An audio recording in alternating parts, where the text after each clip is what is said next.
Amigo e mestre Jesus, companheiro de todas as horas, mentores espirituais que nos acompanham nessa encarnação, mentores espirituais que nos abraçam e nos acolhem nesta casa, sempre agradecemos esta companhia amiga e amorosa que busca nos levar ao caminho do bem, ao caminho do aprendizado, ao caminho da evolução espiritual. Pedimos que iluminem e intuam o nosso palestrante Adenauer e a mensagem que ele hoje nos traz toque em nós naquilo que precisamos ouvir para aprender e conquistar um pouquinho mais em nosso processo de crescimento espiritual. Que a sua paz, mestre amigo, que a sua luz nos guie hoje e sempre. Assim seja. Vamos à nossa mensagem do Espírito Emmanuel. Ciência e temperança. É a ciência, a temperança. A temperança, a paciência. A paciência, a piedade. Pedro, capítulo 1, versículo 6. Quem sabe precisa ser sóbrio. Não vale saber para destruir. Muita gente, aos primeiros contatos com a fonte do conhecimento, assume atitudes contraditórias, impondo ideias, golpeando aqui e acolá. Semelhantes expositores do saber, nada mais realizam que a perturbação. É por isso que a ciência, em suas expressões diversas, dá mão forte a conflitos ruinosos ou inúteis em política, filosofia e religião. Quase todos os desequilíbrios do mundo se originam da intemperança naqueles que aprenderam alguma coisa. Não esqueçamos, toda ciência, desde o recanto mais humilde ao mais elevado da terra, exige ponderação. O homem do serviço de higiene precisa temperança, a fim de que a sua vassoura não constitua objeto de tropeço, tanto quanto o homem de governo necessita sobriedade no lançamento das leis, para não conturbar o espírito da multidão. E não olvidemos que a temperança, para surtir o êxito desejado, não pode eximir-se-á paciência, como a paciência, para bem demonstrar-se, não pode fugir a piedade, que é sempre compreensão e concurso fraternal. Se algo sabes na vida, não te precipites a ensinar como quem tiraniza, menosprezando conquistas alheias. Examina as situações características de cada um e procura, primeiramente, entender o irmão de luta. Saber não é tudo, é necessário fazer. E para bem fazer, homem algum dispensará a calma e a serenidade imprescindíveis ao êxito, nem desdenhará a cooperação, que é a companheira dileta do amor.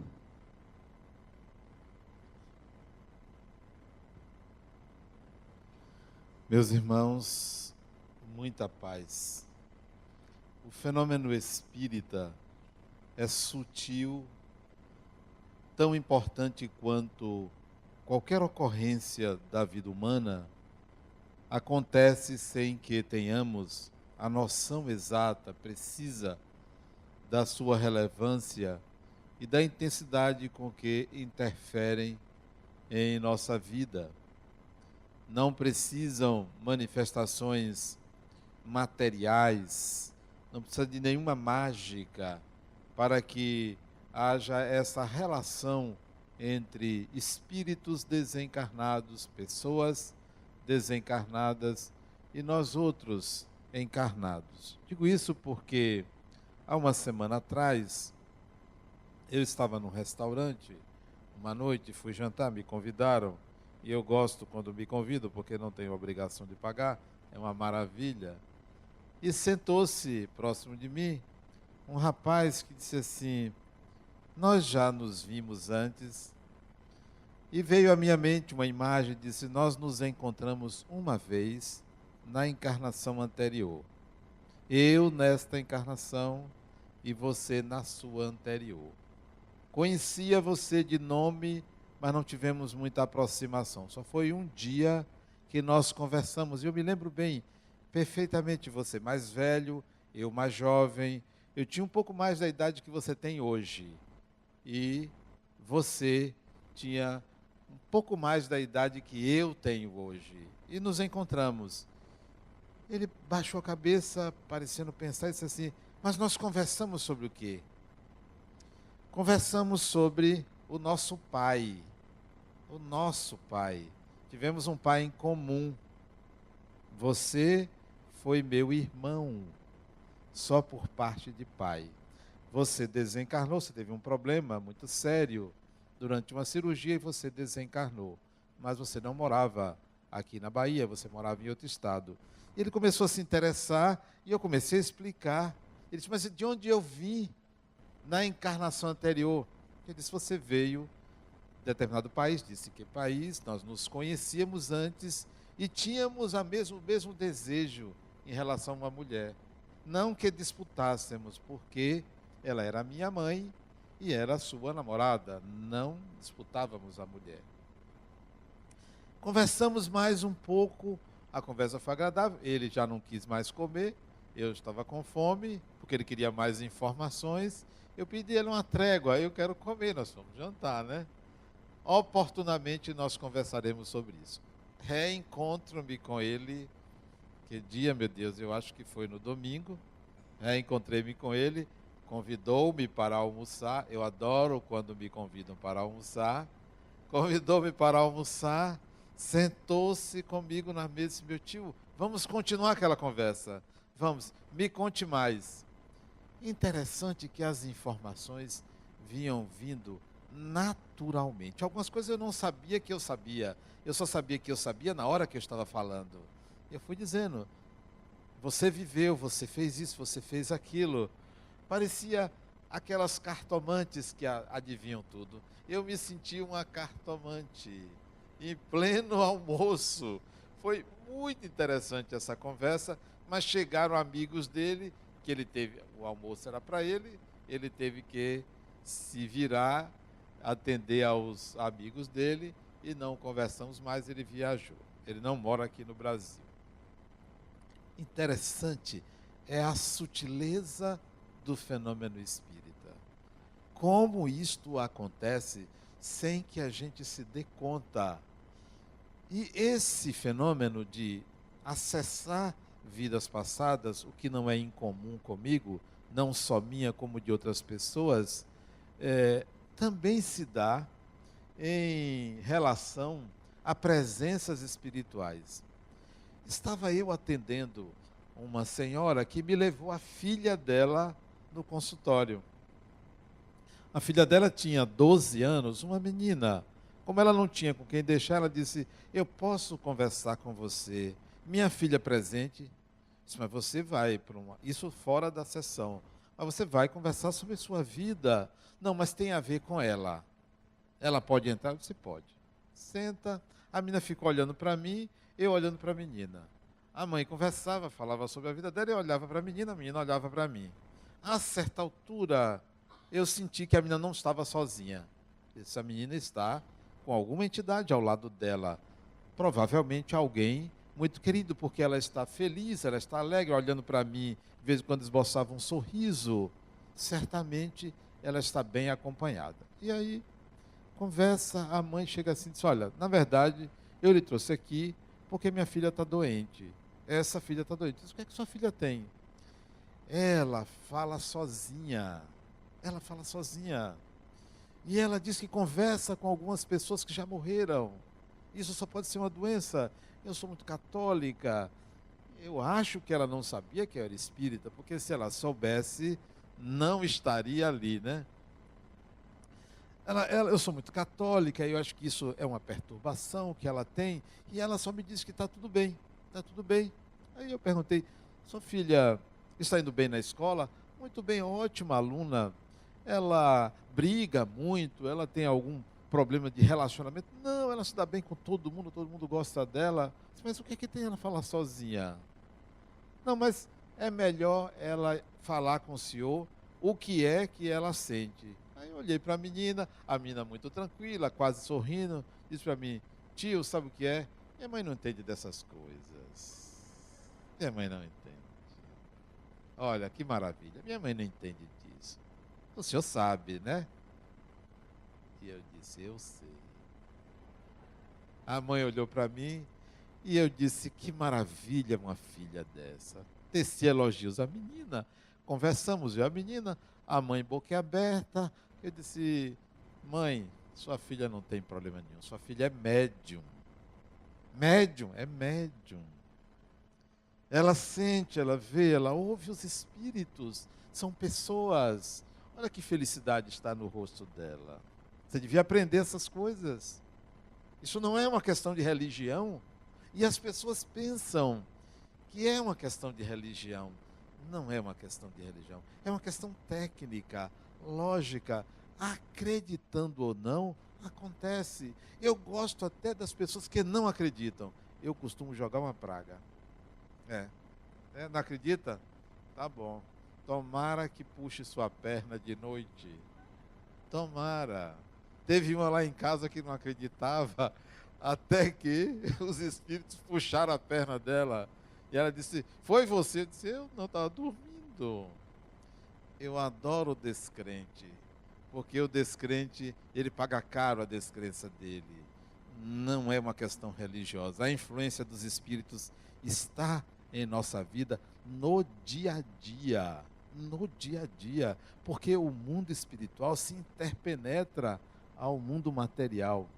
E a minha experiência de consultório nesse campo é vasta. Estou, inclusive, escrevendo sobre o assunto psicoterapia e mediunidade e obsessão espiritual, psicoterapia e fenômenos mediúnicos que chegam ao consultório, que eu tenho que lidar com aquilo, que eu tenho até que orientar as pessoas. Esta semana, chega a criatura, não é a primeira. Eu acho que já umas 4 pessoas já me propuseram a mesma coisa. Eu vim aqui porque eu quero morrer. Olha, que coisa engraçada. Você é espírita, eu também sou, mas a vida aqui não tem sentido, eu quero reprogramar. Eu quero desencarnar e reencarnar. Eu digo, você procura a pessoa certa para fazer desencarnar. Pronto, eu vou lhe ajudar a desencarnar. Você já experimentou ficar assim perto de uma janela, de um prédio, né? Passar assim perto do meio-fio da rua para o ônibus. Já pensei em tudo, mas eu não quero me suicidar. Eu quero morrer.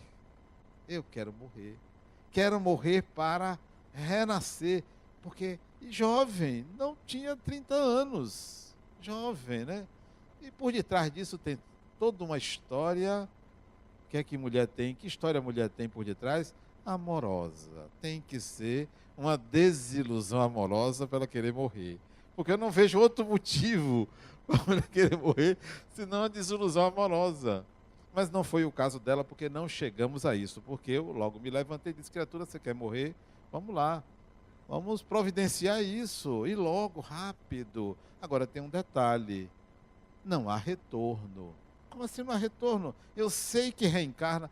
Não, não há retorno. Você não vai voltar a ter escolha. Você não vai voltar com essa disponibilidade de fazer o que quer, até de querer morrer. Não vai. Você vai, depender da forma como você escolha morrer, você vai ter uma série de limitações. Não vai ser assim. E vai voltar em condições mais atrasadas do que a atual. Então, não vai ser como você quer. Se você quer morrer, Se você acha que a vida não tem sentido, então não vai ser dessa maneira. É preciso que você resolva logo o sentido da vida. A vida tem que ter um sentido. Você tem que saber para que você está aqui. Não por quê, para quê. O para quê que vai resolver o seu motivo. Não, mas nada me encanta. Nada. Até um apartamento novo que eu comprei não me encanta. Vou me mudar porque é um lugar melhor, mas não tem nada que me encante, nem um carro novo. Tem namorado? Tenho namorado, né? Tem quase um ano que nós namoramos. Gosto dele, mas é aquela coisa mais ou menos, né? Ele disse, olha, só tem um jeito para você. Nós temos que providenciar uma coisa arriscada para você fazer. Você tem que correr um risco. Porque o seu problema é a covardia de viver. A gente não deve ser covarde para viver. Isso eu em pé. E ela sentada. Porque eu fiquei logo irritado com ela, né? A pessoa que quer morrer tem que se irritar com a pessoa que quer morrer, né? Porque logo em pé, a gente tem que arranjar uma coisa para você se arriscar. Pense numa coisa de alto risco para você. Porque você resolve os dois problemas. Você, como é de alto risco, você pode morrer. E como é de alto risco, tem que ser uma coisa excitante. Uma coisa assim que lhe mova, alto risco. Mas você pensou no quê? Eu pular de paraquedas? Não, eu quero mais risco ainda. Pular de paraquedas é fácil. Até uma mulher de 80 anos, eu vi na televisão pulando de paraquedas. Não é isso não, uma coisa de mais risco. Mas o quê? Pense, a vida é sua. Você que sabe o que é um grande risco para você. Poxa, pular de paraquedas não é? Não sei. Eu digo, eu sei o que é de alto risco para você, que você não fez, não teve coragem de fazer. O que foi deixar de morar com os pais? Alto risco. Cadê? Você tem dinheiro, você trabalha, você comprou até um apartamento onde a família toda vai se mudar, ou você não saiu de casa. Com essa idade, 30 anos, não saiu de casa. Alto risco. Eu já pensei, mas minha mãe é contra. Criatura, você quer morrer e ainda tem que obedecer a ordem de sua mãe? Não está vendo que você é infantil? Não é? A pessoa quer morrer, mas não sabe dialogar com a mãe. Ainda fica preocupada com a orientação materno-paterna. Não dá para ver que é uma criança? Está vendo que você é uma criança? Por que você não começa a viver? Em vez de querer morrer, por que você não começa a viver? Você nem deveria estar aqui numa consulta. Porque o seu problema é covardia de viver. Você não tem coragem de viver, de arriscar, e pensa que correr risco é pular de paraquedas. Correr risco, criatura, é ir viver. A vida é um risco. Vá viver.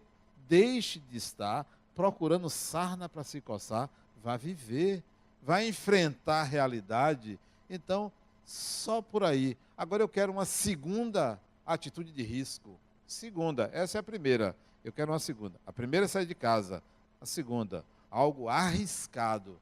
Mas eu não consigo nem pensar. Pensei que era pular de paraquedas. Mas que outra coisa pode ser arriscada para mim? Sabe o que é? Você assumir uma função, um cargo de poder. Porque você recusou. Agora veja, como é que eu vou dizer um negócio desse? Eu não sabia, só que foi verdade. Você recusou. Ah, mas eu não queria que ninguém mandasse em mim. Oh, você tem competência, você sabe qual é o seu equívoco? É porque você não quer dar o braço a torcer que você pode errar. Quer morrer, mas não tem coragem de assumir que pode errar.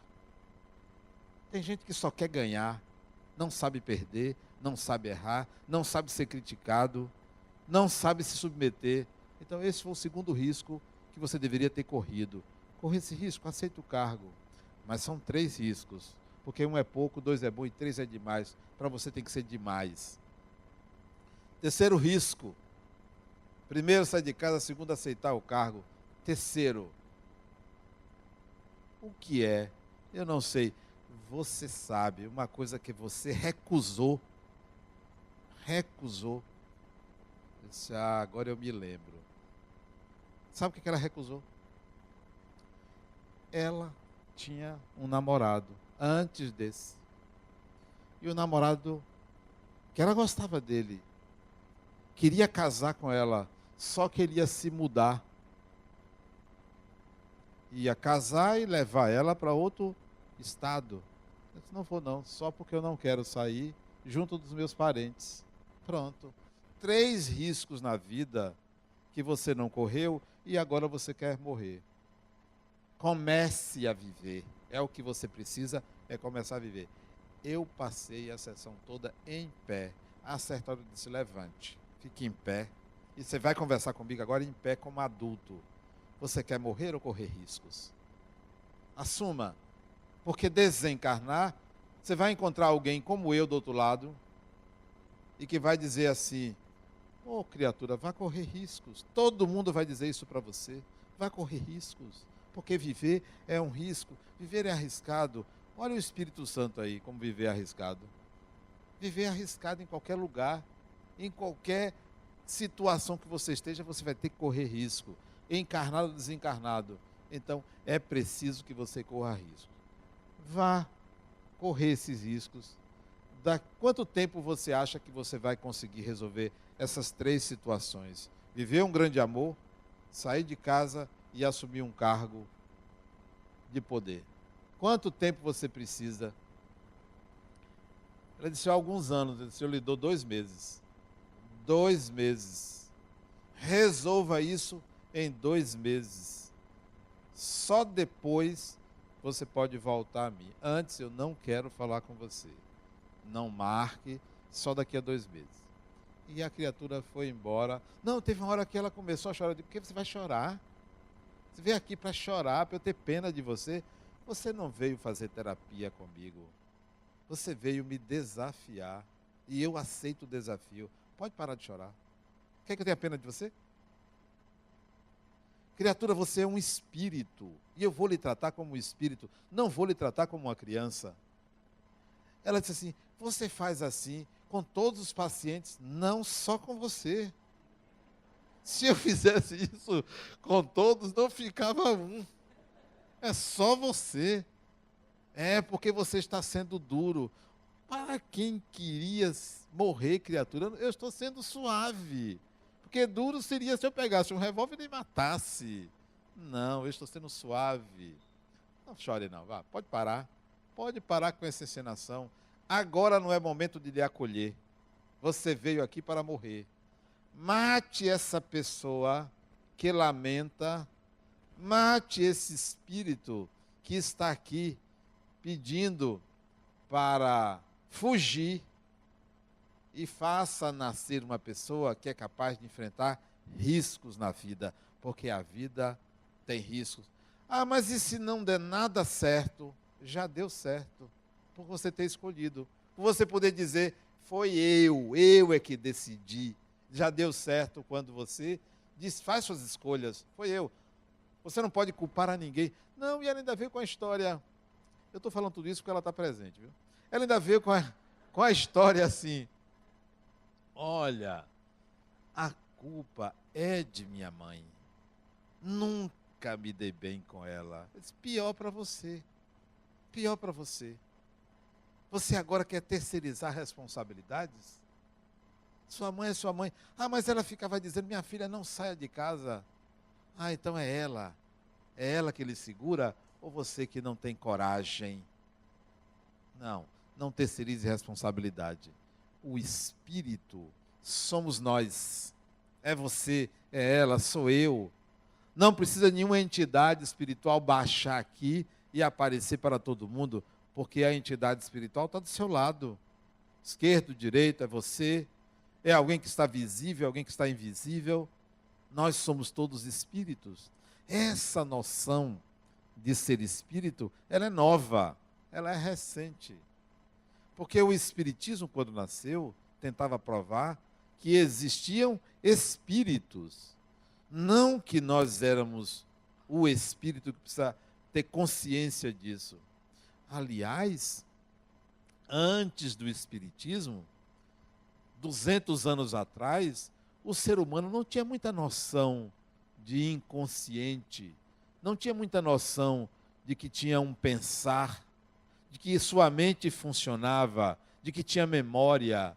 A noção de inconsciente é algo novo. Século XVIII, tem pouco tempo que o ser humano começou a perceber que existia uma dinâmica psíquica, que a mente funcionava independentemente da consciência. A ideia que não existia psicologia, a ideia que se tinha é que há um eu e há uma realidade. Eu e as coisas. Eu sou eu e tudo mais não sou eu. Era assim que se pensava. Não existia noções de psicologia. Quem ditava a realidade era a religião. A religião que dizia que há uma realidade e que o eu era algo feito pelo divino. Então, esse eu era precário, embrionário, sem valor, fraco, sem consistência. O eu do cidadão medieval não era um eu. Ele estava condicionado ao que ditava a religião. Ele não tinha valor, ele não tinha poder, ele não tinha cidadania, porque tudo era ditado pela religião. Então, ele não se legitimava, tampouco ele era colocado no mundo como senhor do mundo. Ele era colocado no mundo para se submeter aos ditames da religião. Porém, surgiu um filósofo, século XVII, XVI, XVII, René Descartes, que disse: penso, logo existo. Portanto, minha existência não é fundamentada num Deus que me fez, mas sim no meu pensar. Só que isso só foi assimilado alguns séculos depois. O penso, logo existo. Hoje, eu já não digo penso, logo existo, eu digo sinto, logo existo. Sinto, o sentir, porque o pensar é duvidoso. Alguém aqui já acordou e pensou assim: será que eu estou sonhando? Ou não estou sonhando? Ou durante o sonho, será que eu estou acordado ou estou dormindo?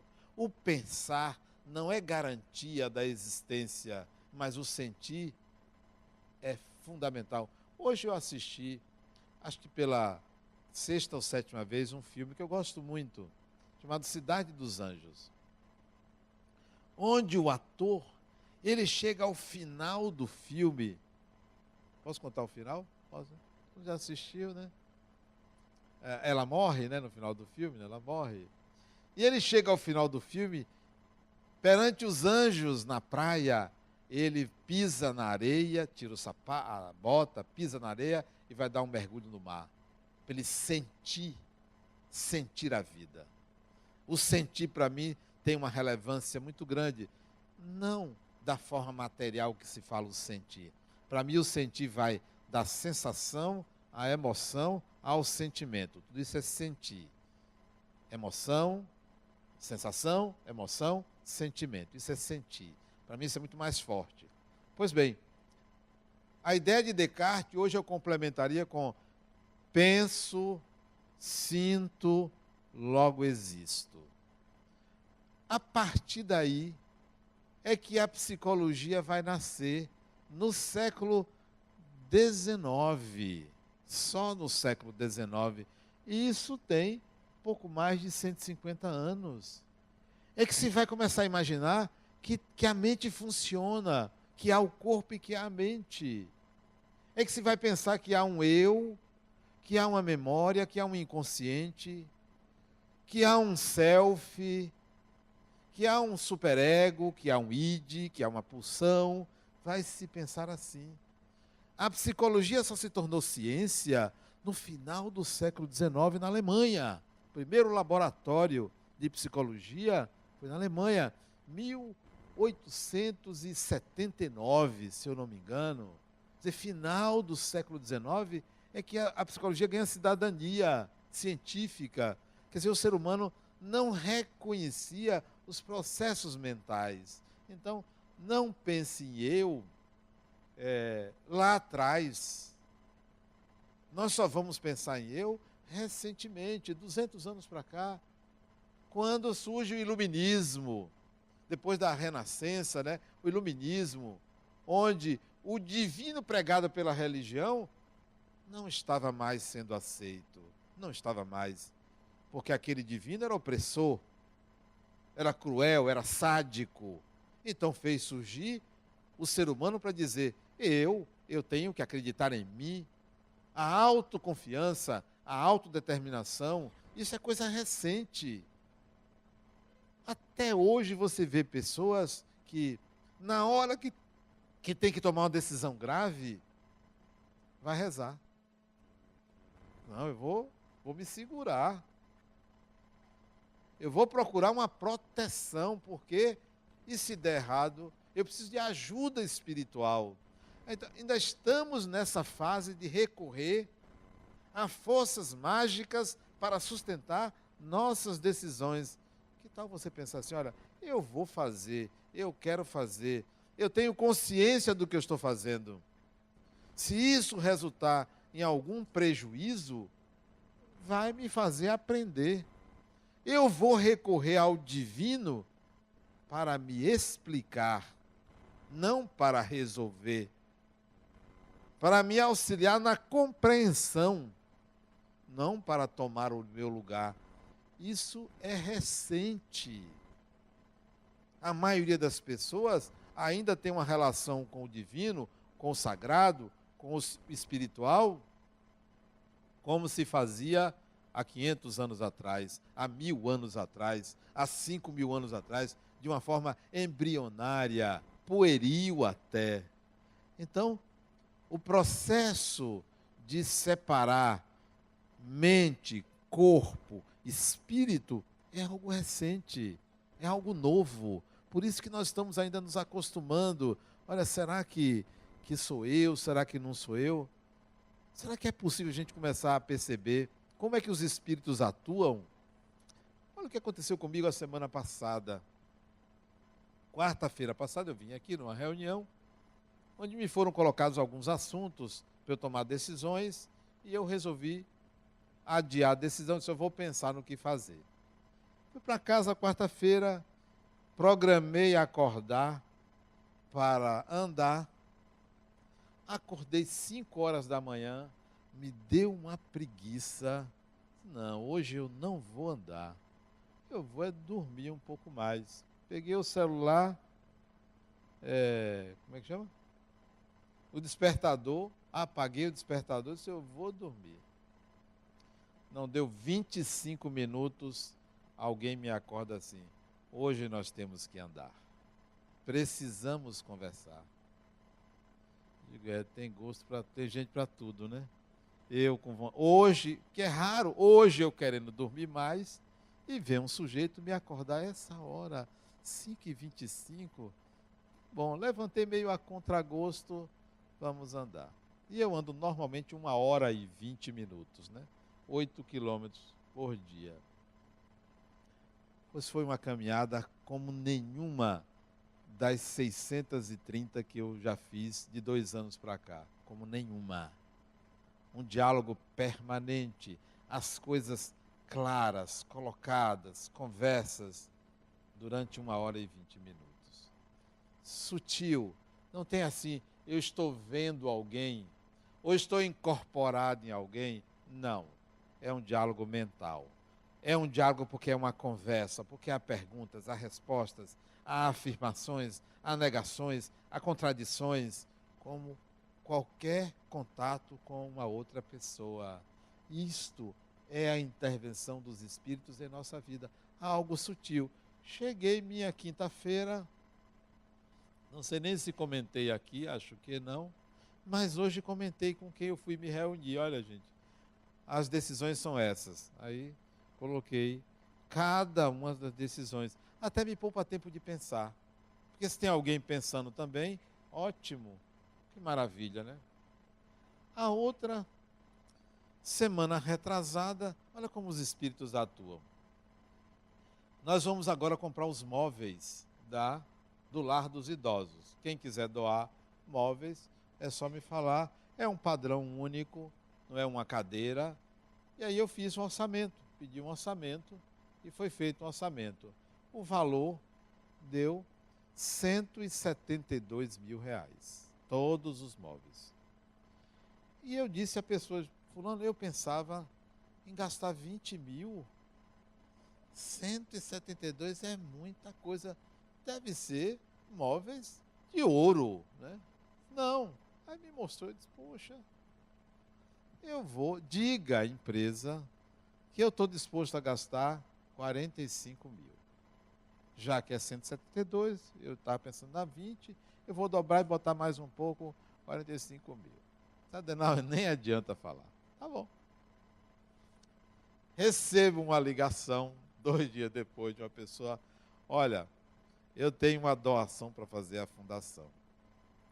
Aí eu disse, olha, eu espero que seja em espécie, né? Eu disse, mas não é muita coisa.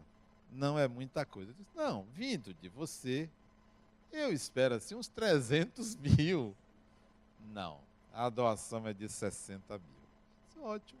Ela me doou 60 mil, disse, já é parte dos móveis. Liguei para a pessoa, olha, ofereça 60 mil, que é o que eu tenho.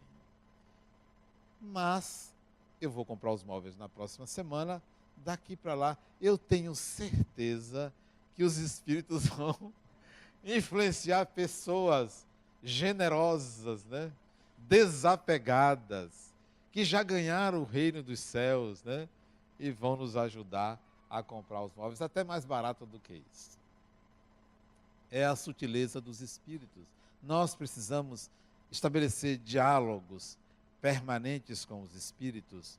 Afinal de contas, nós não estamos sozinhos no universo, nós não estamos sozinhos em canto nenhum, em lugar nenhum. Estamos sempre conectados a outras mentes. O processo é um processo de unidade da humanidade, é um processo coletivo. Não há um ser humano que esteja desgarrado, desconectado, sozinho no mundo. Aliás, por estar sozinho no mundo, eu me lembrei agora do meu neto, que ele disse, vovô, eu quero ficar só. Sim, mas a gente está aqui assim, mas eu quero ficar sozinho. Mas porque minha companhia não lhe agrada? Não, vovô, eu quero ficar só. Eu quero assistir aqui. Pode ir, o senhor não vai para palestra? Eu disse, vou. Pode ir. E eu fiquei encucado. Por que um menino de 4 anos e meio quer ficar sozinho? Fiquei assim meio incomodado, né? Me senti rejeitado por ele, né? Mas respeitei e saí. Quando eu voltar, eu vou continuar conversando com ele para saber por que ele queria ficar sozinho. E estávamos assistindo um desenho normal, eu e ele, toda quinta-feira a gente fica juntos de tarde. Não sei por quê, vou descobrir por quê e conto a vocês na próxima. Mas ninguém fica sozinho. Nenhum ser humano está desgarrado, nenhum ser humano deixa de estar conectado àqueles que sintonizam, que pensam como, que têm as mesmas tendências. Nós estamos assim, sempre juntos, sempre conectados. Em terapia, em consultório, não é diferente.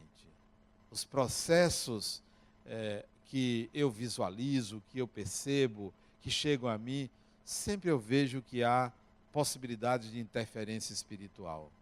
O espiritismo, aliás, ele surgiu no século XIX, mudou a psicologia. A psicologia tem a agradecer ao espiritismo, porque foi graças ao espiritismo que surgiu uma psicologia como ciência, que ela se encastelou no comportamento.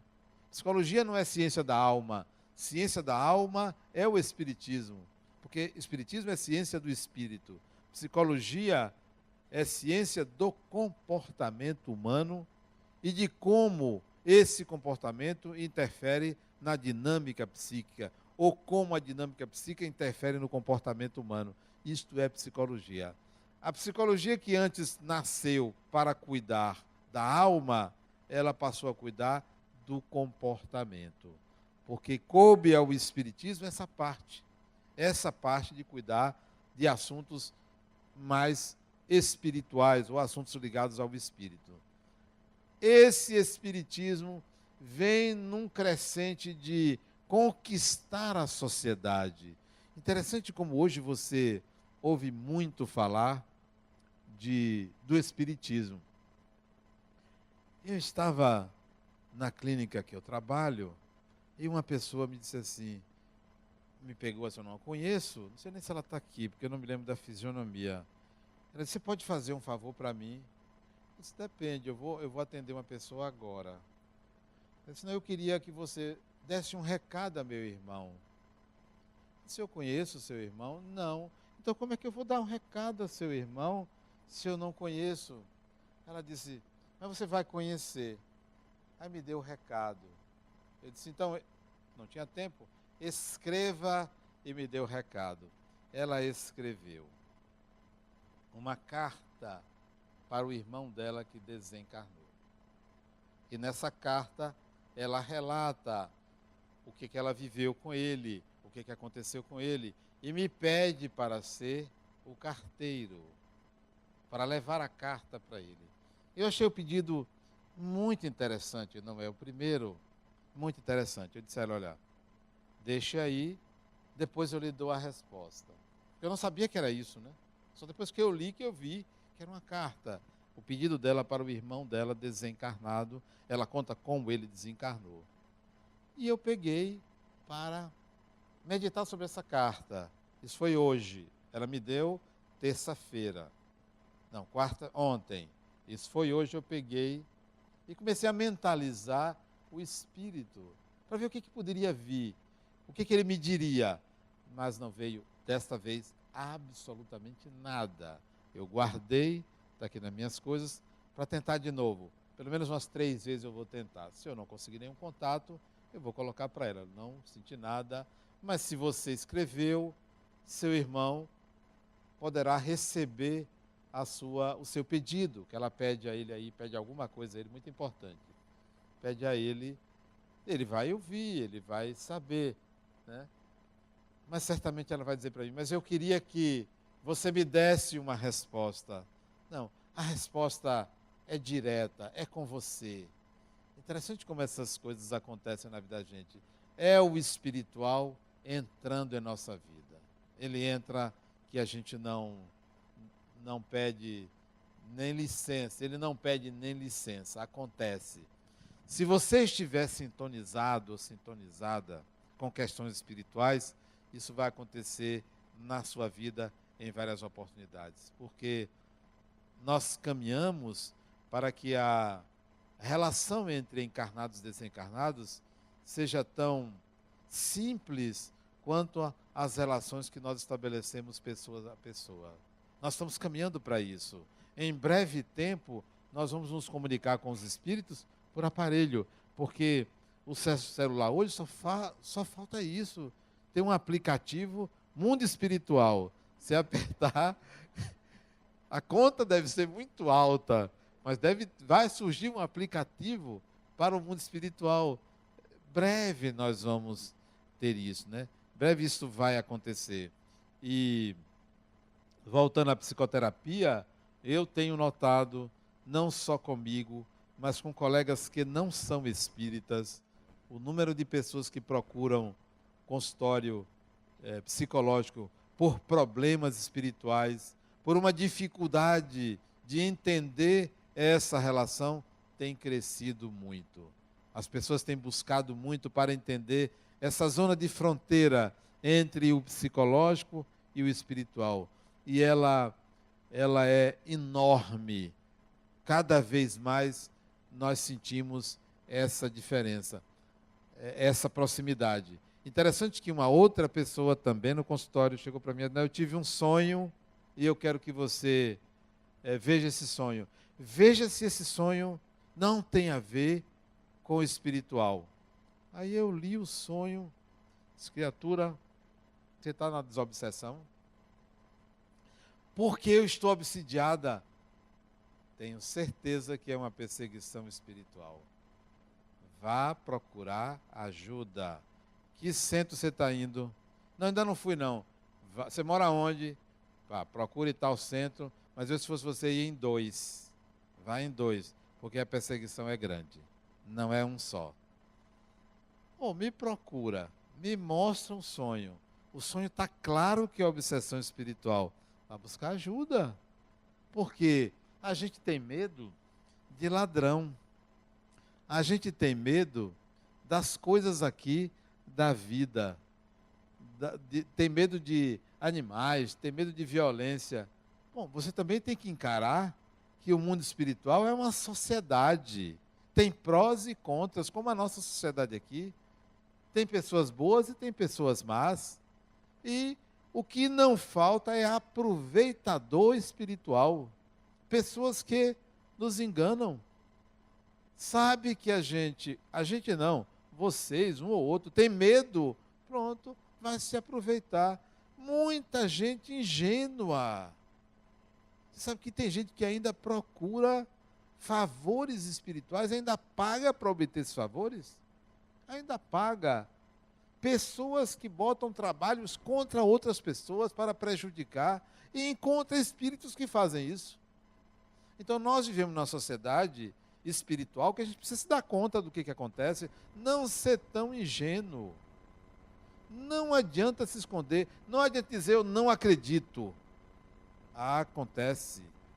Não adianta dizer, não, eu tenho aqui meu crucifixo que me protege. Não adianta, não é um crucifixo que vai lhe proteger. Tem gente que anda com oração na bolsa. Sim, vai lhe proteger? Não vai nada. Eu me lembro do sujeito lá que eu fui na cidade de Jequié para resolver um problema. A Bíblia que ele tinha, ele evangélico, tinha uma Bíblia, ele estava lendo a Bíblia começou a pegar fogo sozinha. Então não tem negócio de, o livro é sagrado não, pegava fogo. O espírito pegou o disco de vinil, tacou na cabeça dele, quebrou na cabeça dele. Não tem esse negócio de eu não acredito, não é sagrado, eu tenho uma proteção. A melhor proteção que você pode ter é o bem que você faz e que você quer ao outro. Essa é a melhor proteção. Mesmo assim, ainda pode acontecer alguma coisa de ruim a você, porque ninguém na Terra está em regime de exceção. Não existe exceção. Ah, não, nada me acontece de ruim. O que é ruim para você pode ser muito útil. A gente pensa que só o que é bom é útil. O que lhe acontece, tudo é útil, seja bom, seja ruim. Então, eu vou me proteger, nunca vou ter uma doença, mas vai morrer. Qual é a proteção que tem? Ah, não, Deus me protege. Um dia você vai morrer, criatura. Como é que protege da morte? Não protege porque a morte está inserida num sistema evolutivo. É positivo morrer? Então, o sistema que você criou de proteção espiritual é um sistema pueril. Não é assim. Então, nós precisamos mudar, porque a invasão dos espíritos, a invasão organizada dos espíritos é cada vez maior. Não adianta correr para a religião. Ah, não, eu vou, só Jesus salva. Como assim só Jesus salva? E o Titanic? Salvou o Titanic? Não salva não. O que salva é você apertar uma tecla lá de salvar. Aí salva o arquivo. Isso salva. E olhe lá. Jesus não vai salvar porque não precisa salvar. Aliás, quando Jesus veio, logo depois foi uma perseguição enorme aos cristãos que morreu muita gente. Então, não é esse sistema que nós precisamos entender o espiritual. A outra chega para mim e diz, Adenal, só vem imagem ruim na minha cabeça. Todo dia, aquela imagem. Qual é a imagem ruim, criatura? É que vai me acontecer alguma coisa de mal. Parece que eu vou morrer. E, criatura, não expulse essa imagem. Aceite essa imagem. Ela bate na mesa. Deus me livre. Ele disse, ele não vai lhe livrar. Ele não vai lhe livrar. De jeito nenhum de você morrer. Entre em contato com a imagem. Propõe alguma coisa à imagem, lide com o que for ruim, qualquer imagem, seja de perseguição, seja uma imagem erótica, seja uma imagem agressiva, qualquer imagem, lide. O que pode lhe acontecer? O pior que pode lhe acontecer, sabe o que é? É você descobrir quem é você, porque a pior coisa é quando você descobre quem é você. Não tem nada pior do que você descobrir que você não é aquela peça tão boa que você pensava que era. Isso é horrível. Isso é terrível, porque você não tem saída. Não tem saída. Pensava que eu era bonzinho coisa nenhuma. Você tem um lado bom, mas você também tem pise no calcanhar da pessoa, pise no calo da pessoa. Não, a pior coisa é quando você descobrir quem você é, porque vai ser o pior dia da sua vida.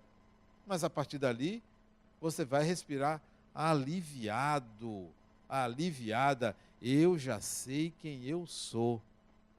Não adianta eu me mascarar para os outros. Eu posso até enganar os outros, mas a mim mesmo eu não engano.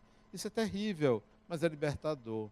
O Espiritismo veio para nos dar essa consciência de que somos espíritos e de que nós não vamos enganar ninguém. Que o processo de evolução é um processo de integração de habilidades.